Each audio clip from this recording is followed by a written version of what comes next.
বহুদিন হয়ে গেছে কোনো রেস্টুরেন্টে খেতে যাওয়া হয় না, তো জন্মদিনের দিন দুপুরবেলাতে চলে গেছিলাম হিমুর হেসেলে, যেটা আমার বাড়ির খুবই কাছে, যার ইন্টেরিয়ার নিয়ে তো কোনো কথা হবে না, খুবই ফটোজেনিক। আর খাবারের ব্যাপারে বললে আমি নিয়েছিলাম গন্ধরাজ ঘোল, যেটা খুবই রিফ্রেশিং ছিল, আর শিলে বাটা মুরগি, আর হচ্ছে মোরগ পোলাও। মোরগ পোলাও আমি আগে আরও একবার টেস্ট করেছি, খুবই ভালো লাগে ওটা আমার। যারা কম ঝাল পছন্দ করে তাদের জন্য তো বেস্ট, তবে আমি যেহেতু ঝাল খাই তো আমি একটু কাঁচা লঙ্কা কামড়ে খেয়ে নিই। আর শিলে বাটা মুরগিটা এই প্রথমবার টেস্ট করলাম, সেটাও খুবই ভালো ছিল।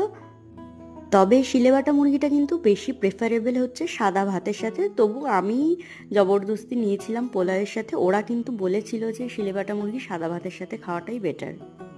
খাবারের টেস্ট এখানকার খুব আহামরি কিছু নয়, বাট বেশ ভালো।